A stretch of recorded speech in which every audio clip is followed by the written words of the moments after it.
और दिल्ली में शराब नीति पर केजरीवाल सरकार ने यू टर्न ले लिया है। केजरीवाल सरकार ने नई शराब नीति को वापस ले लिया है, साथ ही पुरानी शराब नीति को लागू करने का ऐलान किया है। दिल्ली के डिप्टी सीएम मनीष सिसोदिया ने ऐलान किया है कि 1 अगस्त से अब दिल्ली में पुरानी शराब नीति ही लागू होगी, यानी अब नई शराब नीति के तहत खुले सभी प्राइवेट दुकानें बंद हो जाएंगी।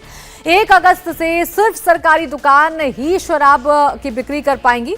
मनीष सिसोदिया ने केंद्र सरकार और बीजेपी पर आरोप लगाया कि शराब दुकानदारों को ईडी और सीबीआई का भय दिखाया जा रहा था, जिसकी वजह से शराब दुकानदार दुकानों को बंद कर रहे थे। एक एक करके इन्होंने जितने प्राइवेट दुकान वाले आए थे उनको ईडी की धमकी दी, सीबीआई की धमकी दी।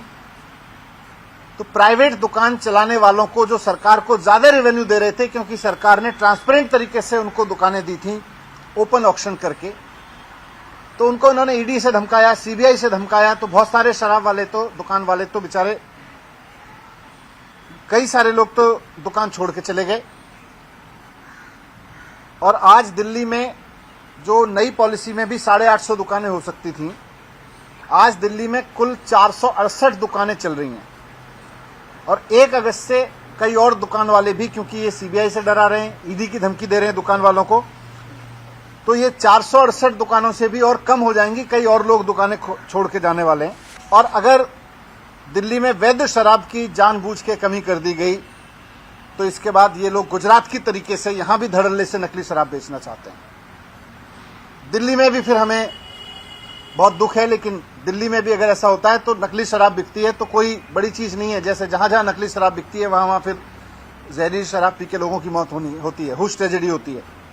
दिल्ली में भी होने लगेगी, लेकिन हम ये नहीं चाहते और ना हम ऐसा होने देंगे। इसलिए हमने तय किया कि फिलहाल जो नई पॉलिसी है उसको बंद करके सरकारी दुकानें खोलने के आदेश हमने दिए हैं, क्योंकि इन्होंने दुकानदारों को डरा रखा है, इन्होंने अफसरों को डरा रखा है। इसलिए नई पॉलिसी बंद करके सरकारी दुकानों के जरिए अब लीगल लिकर सेल करने का हमने ऑर्डर दिया है, ताकि दिल्ली में कोई इलीगल शराब ना बेच पाए, ताकि दिल्ली में कोई स्पिरिट शराब ना बेच पाए। इंडिया टीवी हर वक्त हर जगह डाउनलोड करने के लिए सर्च करें India TV news Google play store या ऐप स्टोर पर।